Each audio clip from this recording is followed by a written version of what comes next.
प्रिय छात्रों, इस वीडियो के पूर्व भी हमारे 2 वीडियो हैं। उस वीडियोस में मैंने टेंस, वर्बी और सिंपल प्रेजेंट के कुछ यूजेस मैंने बताए हुए हैं। आज मैं प्रेजेंट कंटिन्यूअस या प्रेजेंट प्रोग्रेसिव के बारे में आपसे चर्चा करूंगा। आप देखेंगे प्रेजेंट कंटिन्यूअस।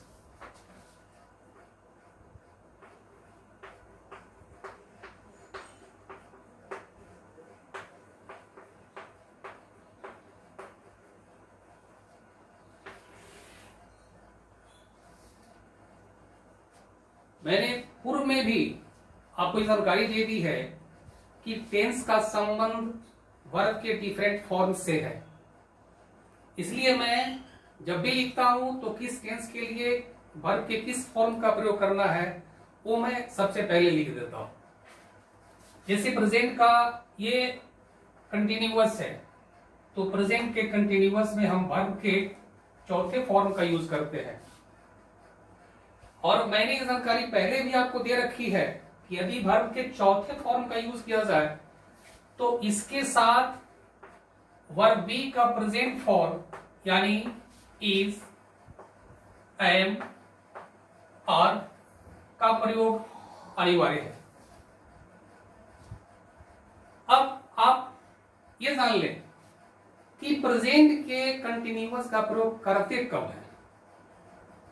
इस शब्द कंटिन्यूअस जो है यह इंडिकेट करता है कि वर्क इज गोइंग ऑन, यानी it shows continuity of an action in the present tense. जैसे आप एग्जांपल देखेंगे,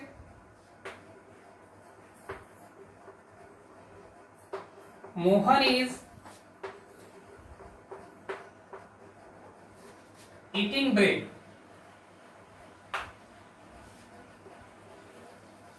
मैंने जो एग्जांपल लिखा हुआ है ये एग्जांपल इस बात को इंडिकेट करता है कि the work of eating bread is going on.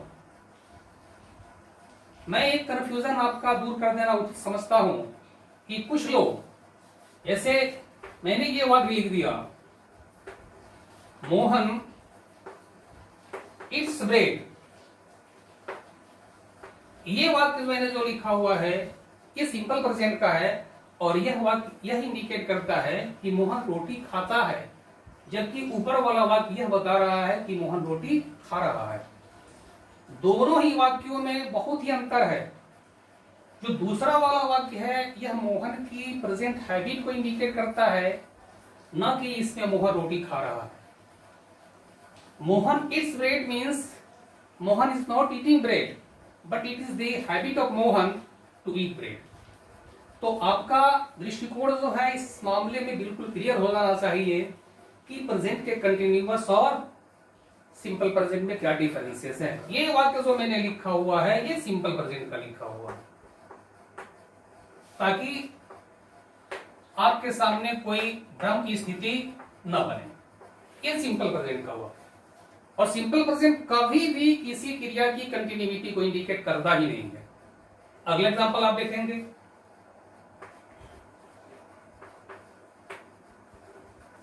Boys are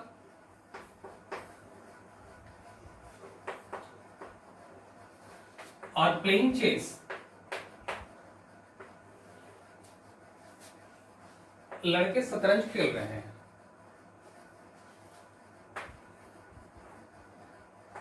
I am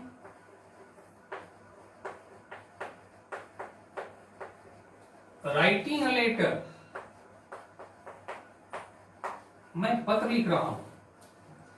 in all the examples I have given, ये सारे एग्जाम्पल्स ये इस बात को संकेत करते हैं कि इसमें क्रिया जो है वो कंटिन्यू है, चल रही है।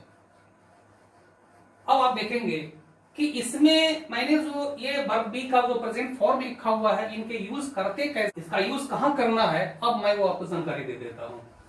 वैसे आप में से बहुत सारे लोग जो है इस बारे में बिल्कुल आश्वस्त होंगे, जानकारी आपको होगी कि इनका यूज करते कहां। फिर भी मैं अपनी तरफ से ये जानकारी दे देता हूं आपको कि इनका यूज कहां करना है।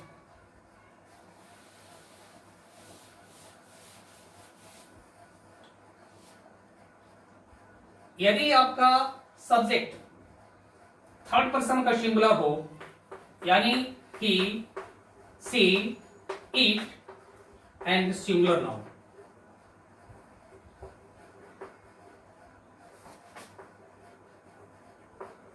अगर ये वाक्य के सब्जेक्ट के रूप में प्रयोग किए गए हों तो इनके साथ आप इसका प्रयोग करेंगे। यदि आपका सब्जेक्ट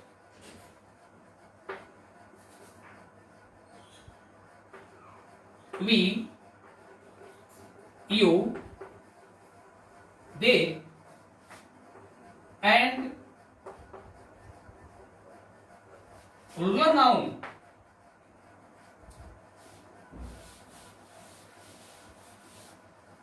प्लूरल नाउन हो तो इसके साथ आप आर का प्रयोग करेंगे।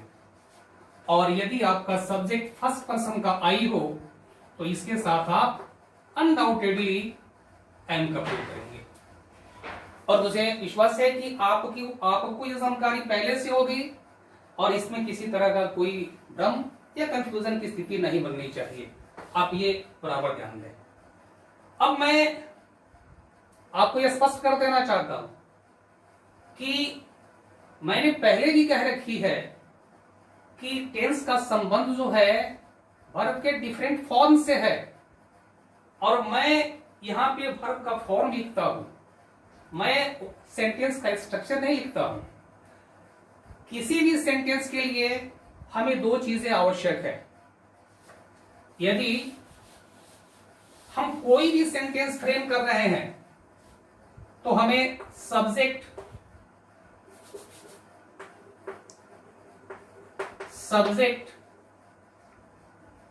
एंड प्रेडिकेट चाहिए ही। ये दोनों चीजें हमें चाहिए। यदि हम दोनों में से किसी को भी डिलीट कर दें तो हम सेंटेंस फ्रेम नहीं कर सकते हैं।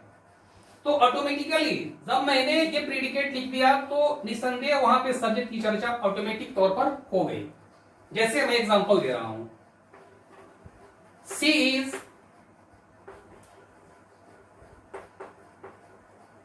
रीडिंग अ बुक, ये मैंने लिख दिया।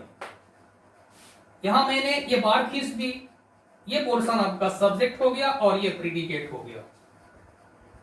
आप सबको जानकारी होना चाहिए कि जहां से प्रेडिकेट शुरू होता है वहां से वर्ब शुरू हो जाता है।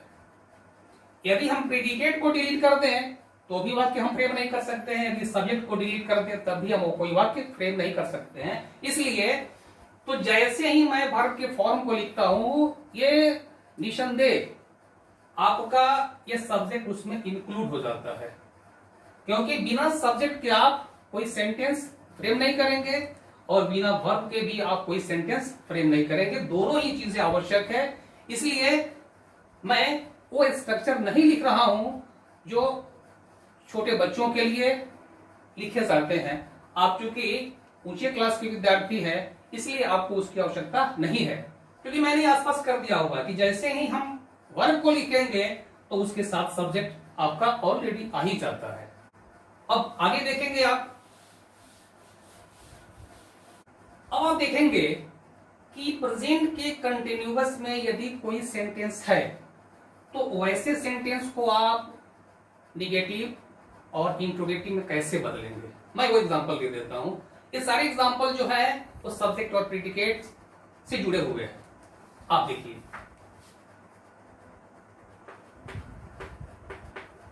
रानी इज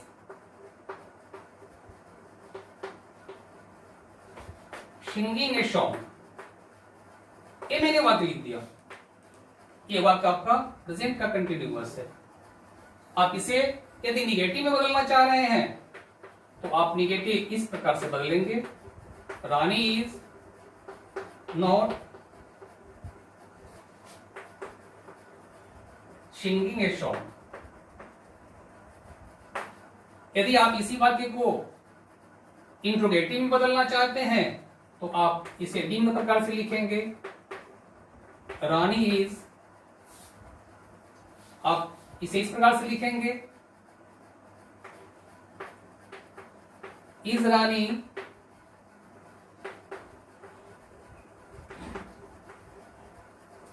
सिंगिंग ए शॉप, ये आपका इंट्रोगेटिव हो गया। आप जब भी इंट्रोगेटिव फ्रेम करेंगे तो इंट्रोगेटिव ऑक्सिलरी को आप सब्जेक्ट के पहले रखेंगे। यदि इसी सेंटेंस को यदि आप WH क्वेश्चन से आरंभ करते तो अब आप लिखते व्हाट इज रानी सिंगिंग, ये आपका WH।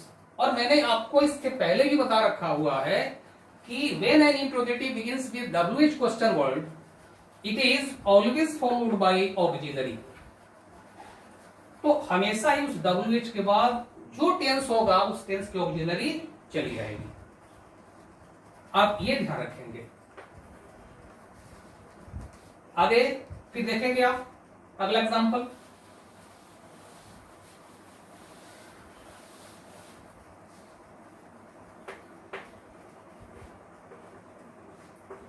We are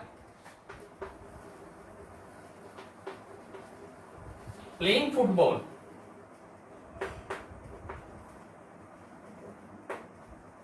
हम लोग फुटबॉल खेल रहे हैं। यदि इस सेंटेंस को आप निगेटिव इंट्रोगेटिव बदलने जा रहे हैं तो आप बदलेंगे we are not playing football. यदि इसे आपको इंट्रोगेटिव में बदलना है तब आप लिखेंगे are we not playing football.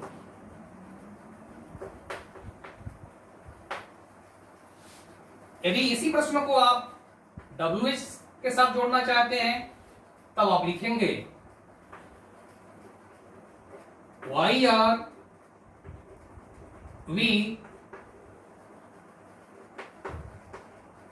Playing football.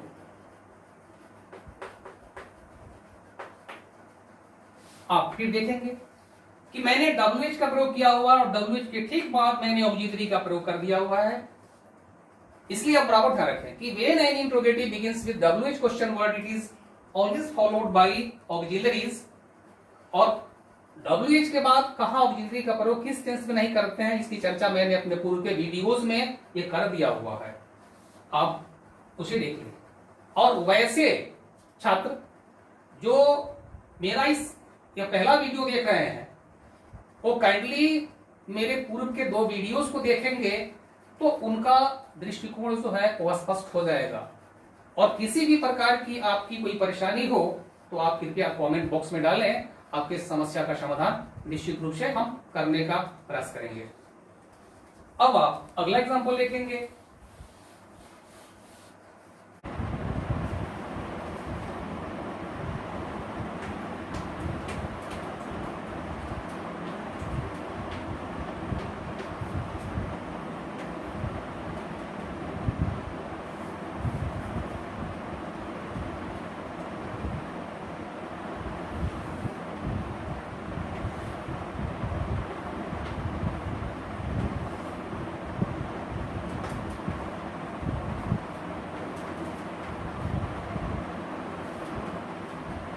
अब आप अगला एग्जांपल देखेंगे। I am eating bread.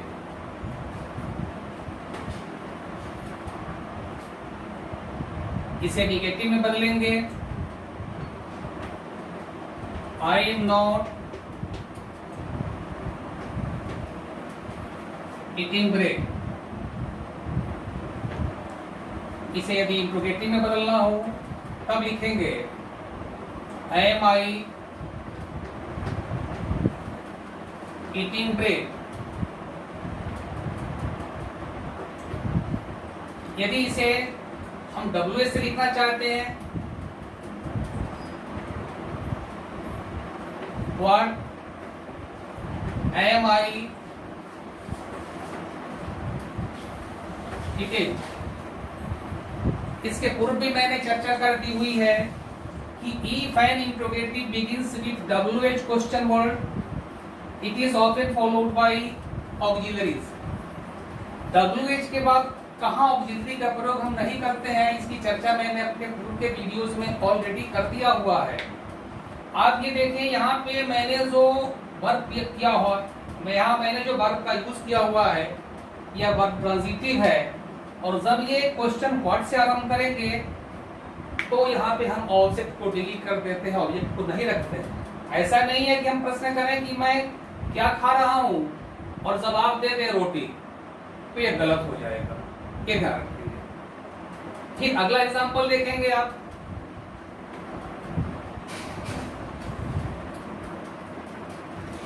We are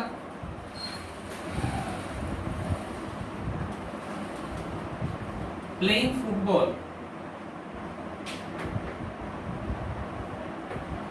इसे निगेटिव आप बदलेंगे, we are not playing football.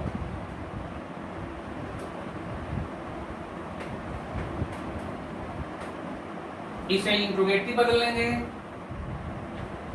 इस प्रकार से, are we playing football.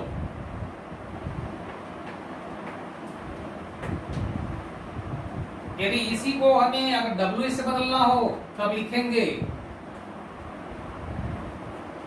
Y are we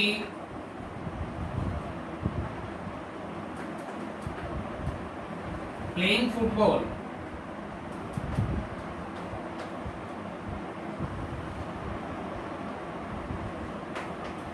इस तरह से मेरा यह प्रयास रहा है कि मैंने सारे ऑक्सिलरी का प्रयोग बारी बारी से कर दिया हुआ हर एग्जांपल्स में, ताकि आपको कोई परेशानी नहीं हो। फिर आप देखेंगे कि कैसे हम इंट्रोगेटिव निगेटिव में बदलेंगे। अभी तो मैंने चर्चा की कैसे आप किसी सेंटेंस को यदि अफर्मेटिव में है तो निगेटिव में, फिर उसे इंट्रोगेटिव में, और फिर इंट्रोगेटिव जो WH आरंभ हो कैसे बदलते हैं।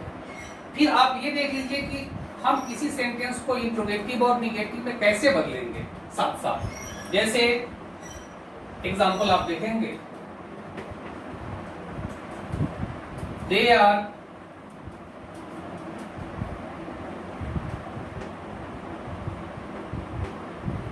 Singing a song.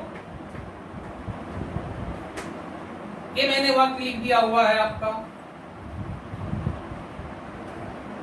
प्रेजेंट के कंटिन्यूअस में। अब इस सेंटेंस को यदि आपको इंट्रोगेटिव निगेटिव में बदलना है तो आप इसे ऐसे लिखेंगे,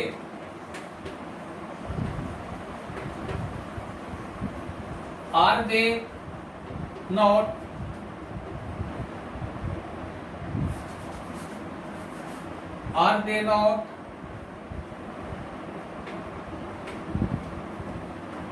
सिंगिंग अ सॉन्ग। कभी कभी कुछ ऐसे भी छात्र हैं जो ऐसे लिख देते हैं, आर नॉट दे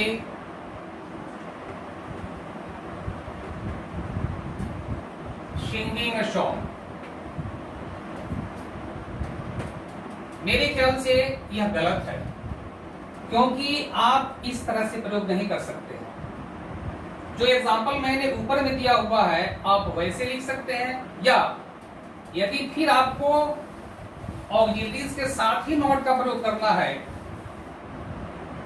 तो आप ऐसे करेंगे। यदि ऑक्सिलरी का प्रयोग कर रहे हैं नॉट के साथ, तो अब आप इसे आर और नॉट को आप इसके कॉन्ट्रैक्टेड फॉर्म में लिख देंगे, यानी यह ऑक्सिलरी अब नीचे में अपने कॉन्ट्रैक्टेड फॉर्म में आ गई। अब आप इसे लिख देंगे, aren't they singing a song. अब यह सही हो गया, लेकिन आप भूल करके भी यह इस एग्जाम्पल को आप नहीं देंगे, जो गलत है, यह नहीं करना है। ये मैंने बारी बारी से सारे ऑक्सिलरीज का आपको एग्जांपल मैंने दे दिया हुआ है, आपने ये देख लिया। मैं आप सबसे एक बात कहना चाहूंगा, कुछ ऐसे छात्र हैं जो टेंस के स्ट्रक्चर्स हैं वो रट लेते हैं, हिंदी में कुछ सांकेतिक चिन्हों को रट लेते हैं और वो समझ लेते हैं कि उनका टेंस पूरा हो गया।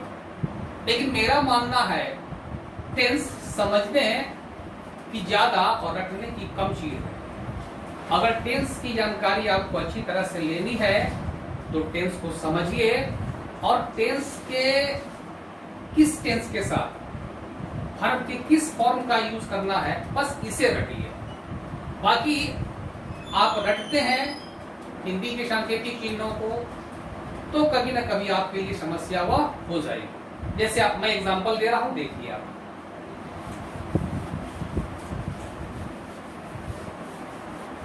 जैसे मुझे लिखना हो सीता कमरे में सोई है, तो हम लिखेंगे Sita is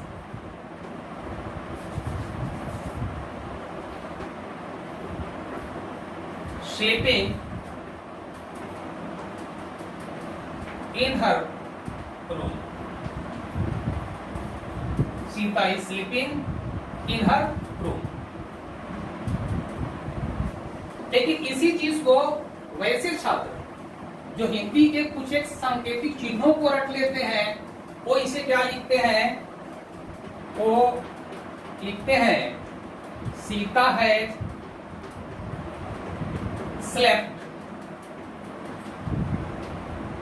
in her room, ये लिख देते हैं, जो मेरे ख्याल से गलत है। जब हम कंटिन्यूअस की चर्चा करते हैं तो continuous means the work is going on. जब हम कहते हैं कि सीता अपने कमरे में सोई है तो सीता के सोने का काम जो है वो कंटिन्यू है, चल रहा है, बंद नहीं हुआ है। तो वैसी स्थिति में अगर हम लिखते हैं कि सीता है सेफ्ट इन हर रूम तो दैट्स इज रॉन्ग, ये गलत है। फिर अगला एग्जांपल देखिए,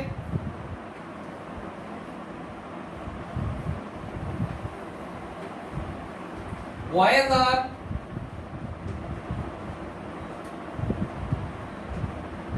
स्टैंडिंग ऑन द बेंच, ये लिख दिया मैंने। इसका अर्थ हो गया लड़के बेंच पर खड़े हैं।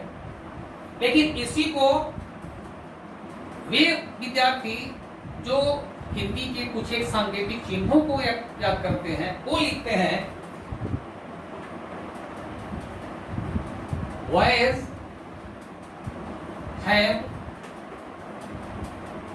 stood on the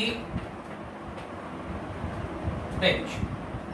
वो इसे प्रेजेंट के परफेक्ट में बदल देते हैं। ऊपर वाला वाक्य भी ये भी बदल दिया हुआ है प्रेजेंट के परफेक्ट में।